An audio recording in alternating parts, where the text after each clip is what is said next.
Hi, everyone, and welcome to this week's Coffee and Careers.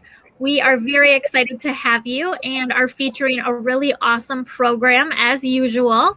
I have a couple great guests with me, and I will get to introducing them in just a few minutes here. But to start us off, I will introduce myself. I am Erica O'Toole. I'm an assistant director in the Career Development Center, and I am the liaison to our College of Education and Human Services, as well as our global campus students. I also oversee our First Impressions program and our outreach program, and I am very excited to be here. I host these coffee and careers every other week, and the ones with the departments are just so much fun. I think Jamie and I have been learning so much about these different programs, and today is no different. We have some really cool things to share with you today and some amazing equipment that you can see behind us as well. Well, not behind us, but behind Dr. Shay Dawson, which I'll introduce in just a second. But as we start off with every coffee and careers, I will talk about my coffee. So first of all, my mug, it says, but first coffee, because I mean, what could be more appropriate, right? Especially as a mom of a 2-year-old, everything is but first coffee. I have to have my caffeine in the morning or else I don't function well as a mom. So, and funny enough, my coffee is not actually in the mug. So since I'm on campus, I have my Starbucks, which is almost gone, but I have my iced coffee with almond milk today. So I'm going to go ahead and hand it over to Jamie to introduce herself. And then we have Dr. Shay Dawson from our Therapeutic Recreation program today. Yeah, thank you. So I'm a little jealous. I haven't had an iced coffee yet this spring, so it's time, right? My name is Jamie Story. I'm the Director of Student Services for the College of Education and Human Services. So I oversee the academic advising unit in the college, and I'm excited to learn more about therapeutic recreation today. And I have my coffee, and it is a regular coffee with some Italian sweet cream. So very classic. All right, and then I will turn it over to Dr. Shay Dawson to introduce himself. Yeah, hi everyone. My name is Dr. Shay Dawson, and I'm an assistant professor in the College of Education and Human Services. I teach in the Therapeutic Recreation undergraduate degree, which we're going to talk about today, and I also am a part of teaching in the minor in Disability Studies and Community Inclusion.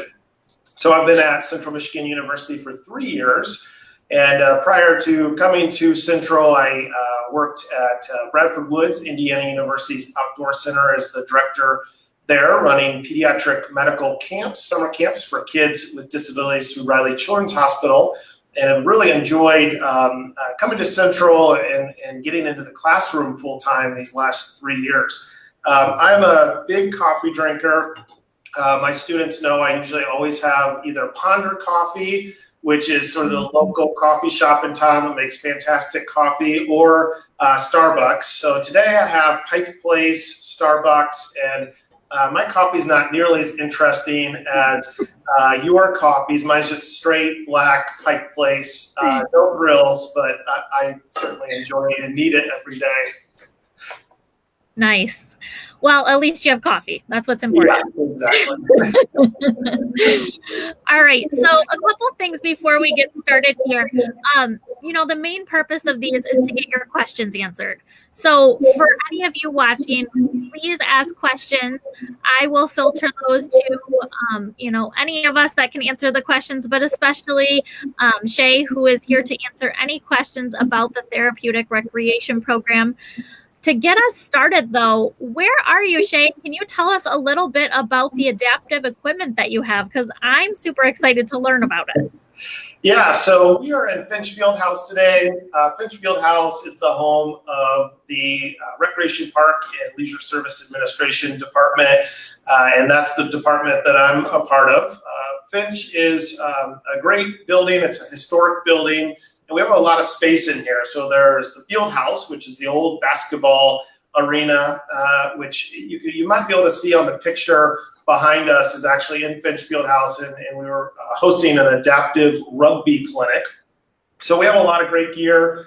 This is one of the classrooms that we use. I'm going to show you some of the gear that I brought in today. I think that one of the neat things about our program is just all the types of equipment that we teach you about, that we get to learn about and use with our clients with disabilities. Today I have mostly things that you would use with folks that have physical disabilities. And we're going to talk a little bit about where do recreational therapists end up working. And there's a variety of places, but today I'm showing you a variety of things that would be for clients that might have a spinal cord injury. They may have had a stroke or traumatic brain injury, folks that have cerebral palsy or spina bifida.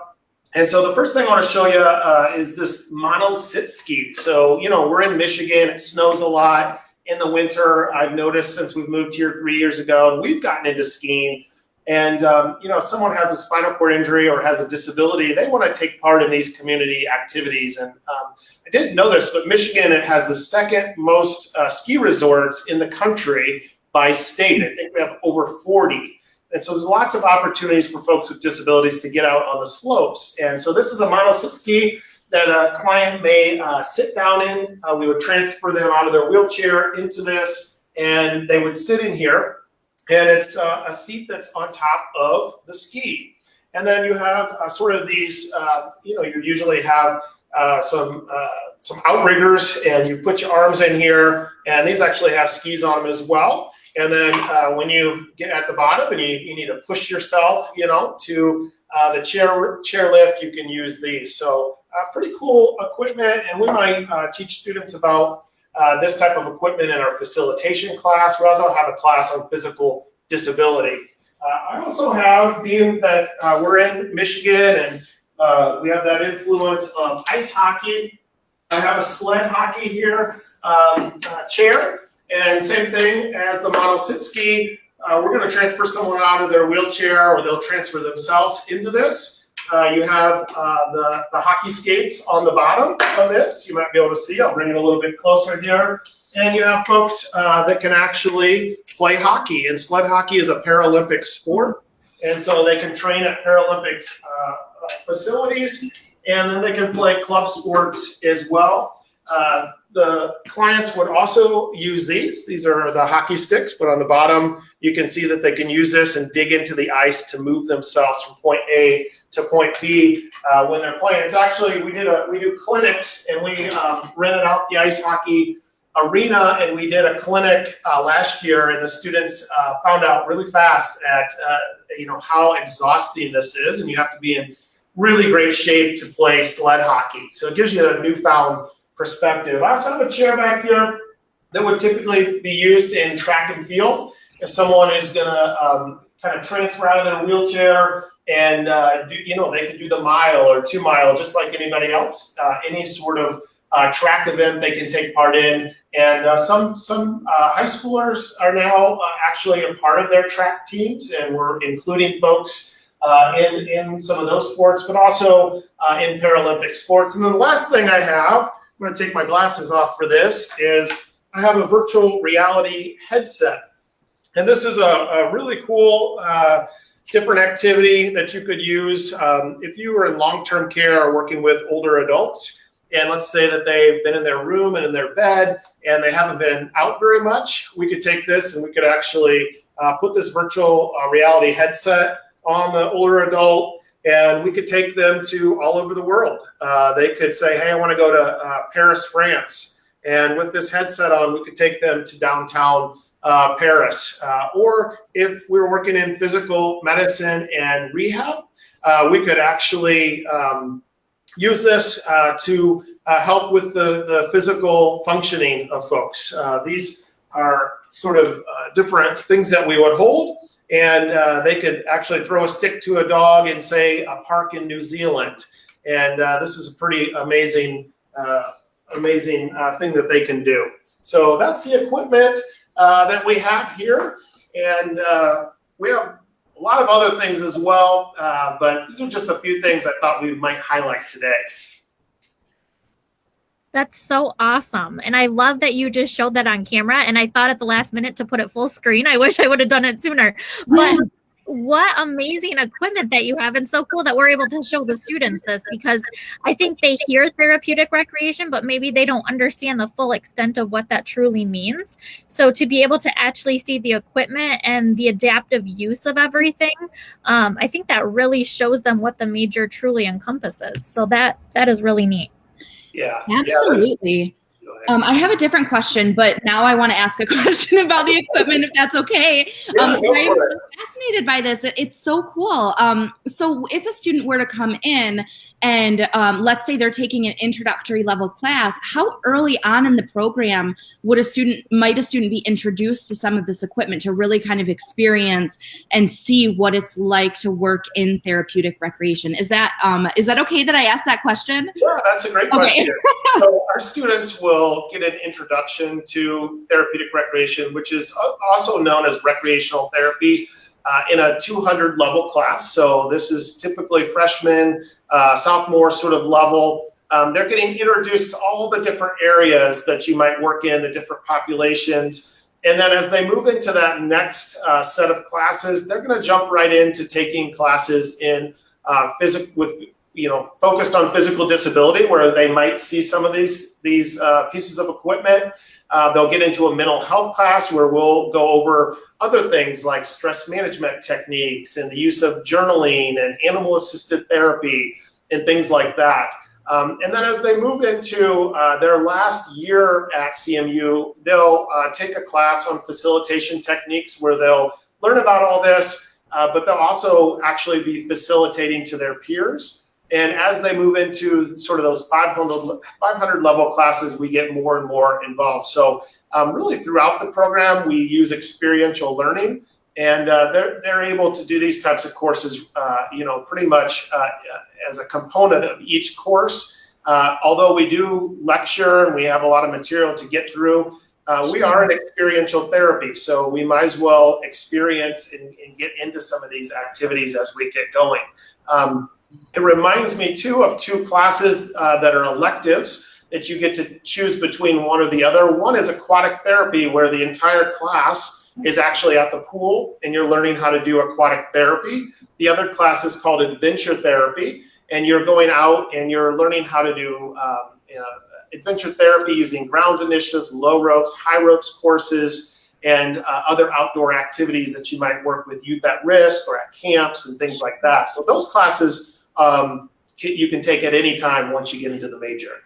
Yeah, that is so cool. I think knowing as a student coming in that you would get to start really experiencing these things and then having it scaffolded so that you kind of get more and more intense and more advanced as you go.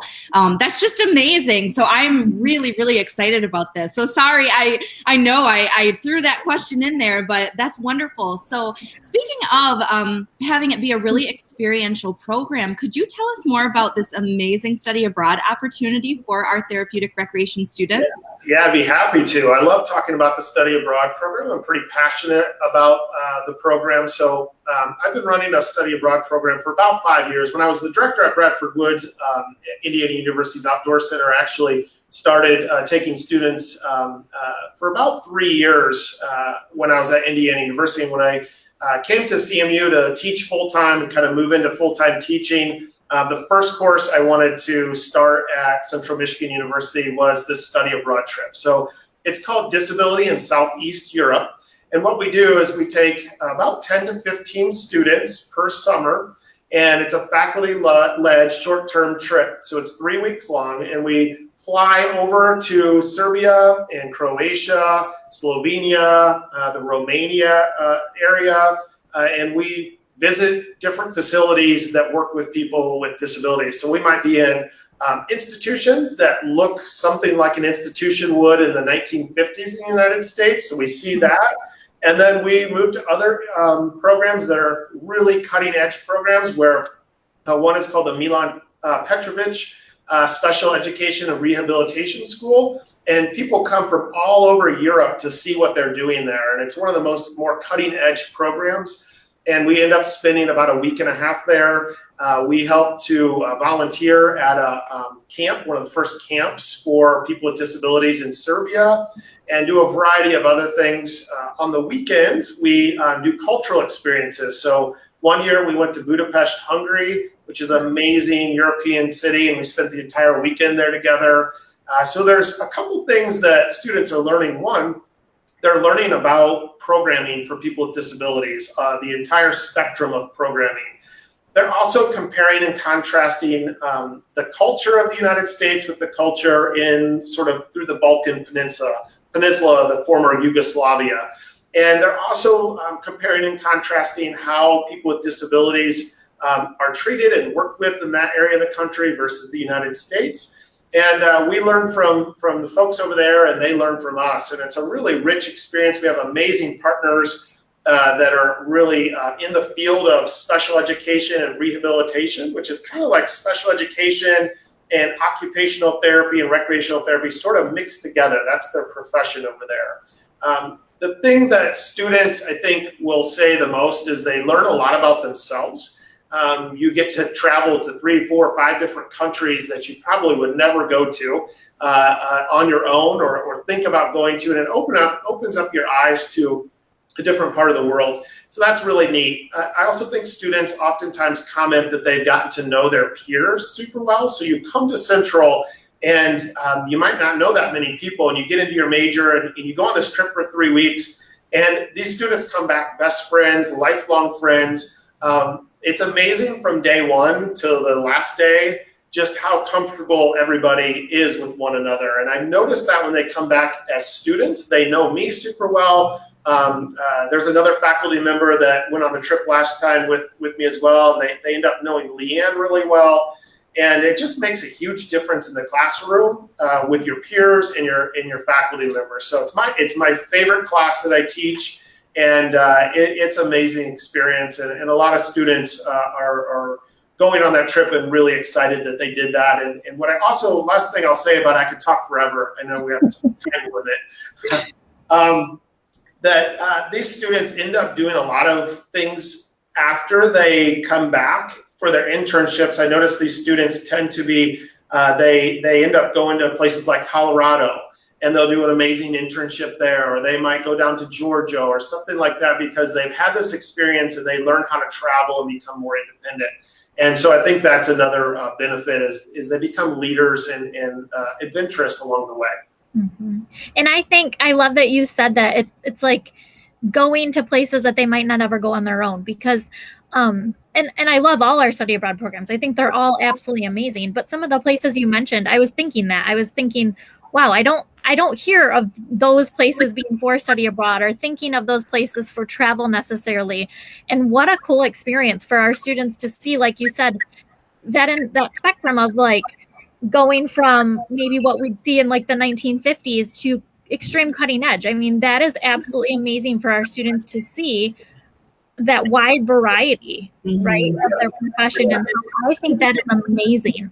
I know I studied abroad as a student, and you know, a lot of students will look at that and say, okay, well, it's definitely an added expense, but there's definitely scholarships, there's things out there to help you with that. And the experience you get is so invaluable that I am a huge advocate for study abroad. So I love that you added that in there, because that sounds like a phenomenal experience. No, I wanted to say the same thing. I wish we had 30 more minutes just to talk about the study abroad now, because I'm like, I want to hear everything. I know. I want to go. I'm also a huge proponent of study abroad. I say this in every single time I talk to a student. It was my one biggest regret in my undergrad to not study abroad. And then I did it in my master's and my doctoral program, and life-changing, like you had said, like it really made me just feel more confident in myself. I was more independent. And then I got to know people in my program.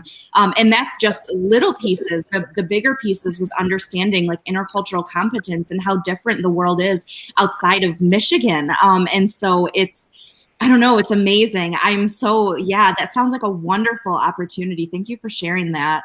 Yeah, you're welcome. Yeah, I actually studied abroad as an undergrad as a kind of end of my freshman year, and I came from a really small town and had never really been out of the United States much. And it was by far, I always tell everybody, best class I have ever taken, undergrad, master's, or PhD, was the semester I studied abroad.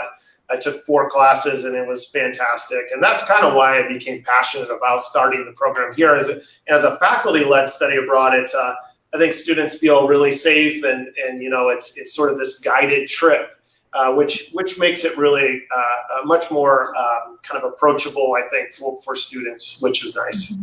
Definitely. Okay, so I could talk about this all day too, because I love that idea. I'm going to skip over one of our questions just because I feel like we kind of already answered it. So, where can I work with a degree in therapeutic rec? I feel like there's so many things that we can do with this degree. So I want to hear from you. Where can we work with it?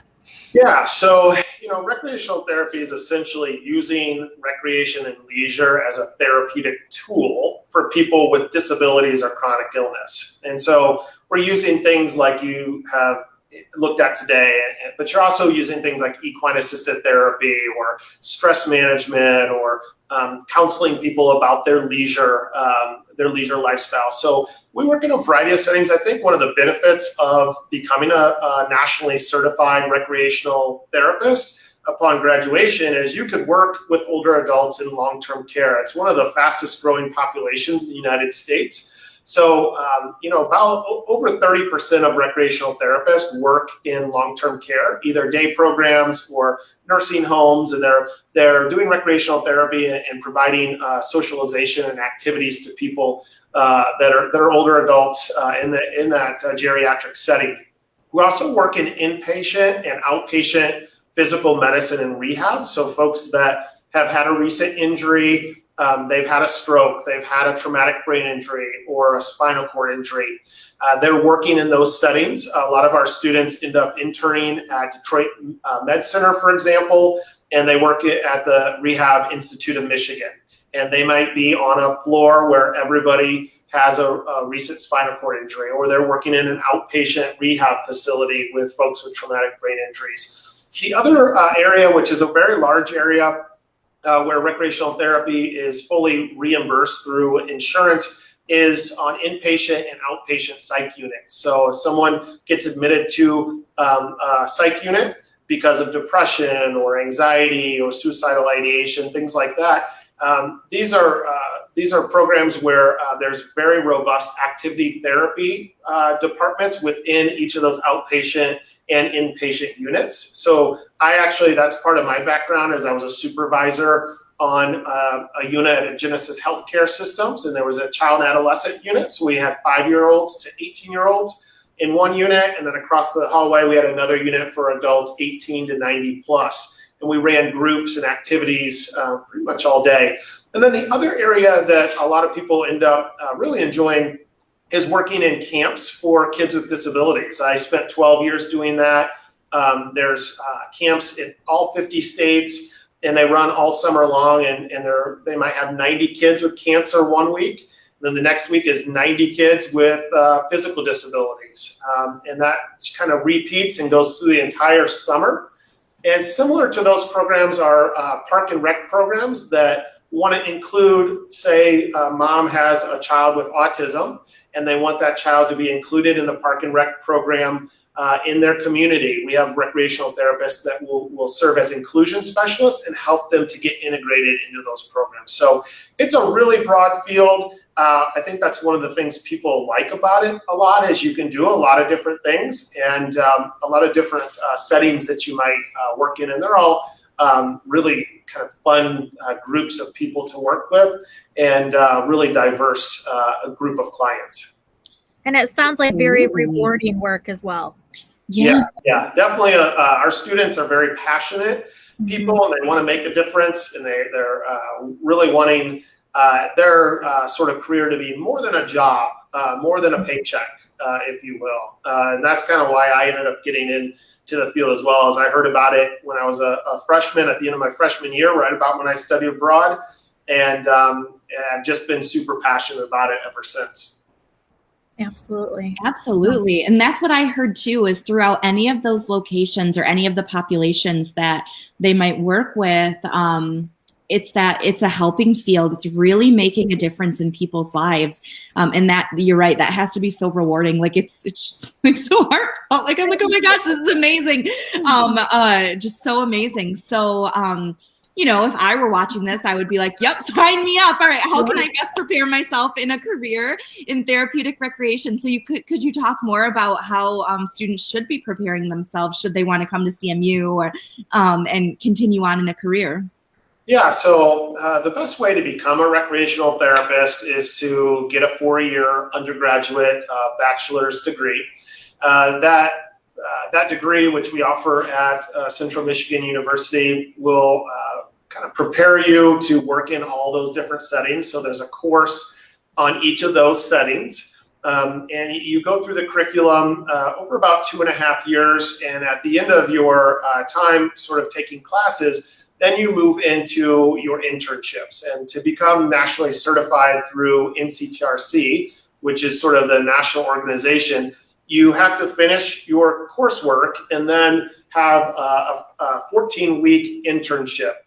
And so we actually offer students either 1 or 2 internships, depending on if they want to go to grad school and go on to something like occupational therapy. We work with students to see which one is the best path for them. So you have the opportunity to do at least 1 internship, if not 2 internships, and you got wonderful experience working at a place like the Detroit Medical Center on that sort of unit as an intern, or working at Spalding Rehab in Boston, Massachusetts. We just had an intern there. Have 2 interns going out to Colorado to work in a behavioral health unit. So once they finish that, then they sit for their national exam. And if they pass that, they end up getting the Certified Therapeutic Recreation Specialist credentials, and then they could be hired in all of those settings that I just mentioned in all 50 states.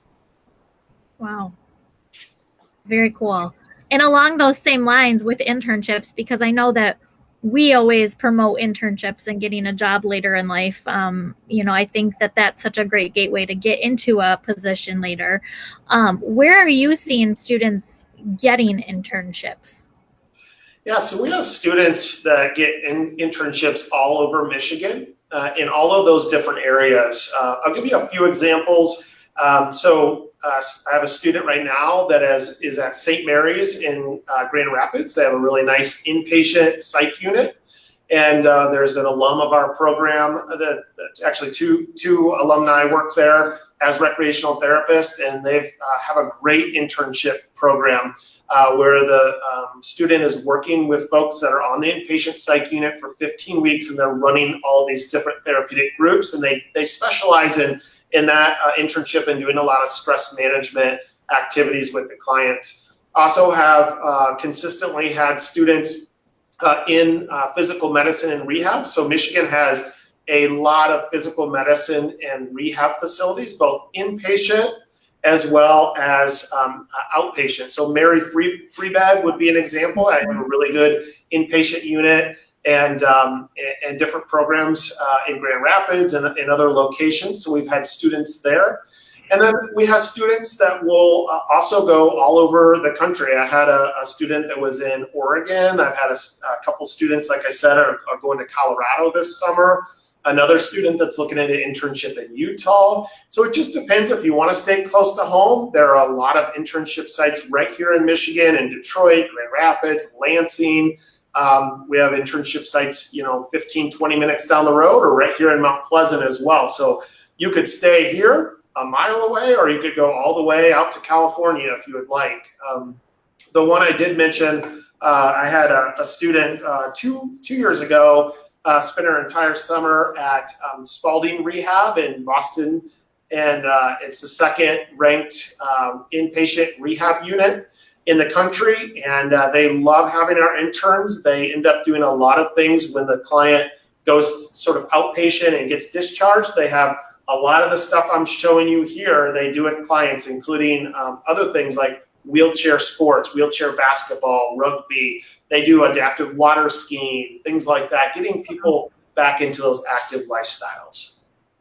So it really sounds like somebody who graduates with a therapeutic recreation degree can, no matter where they might want to live, it's really a position, or there are positions in the field that would be anywhere across Michigan, the United States. Like somebody could really kind of go anywhere with this type of degree.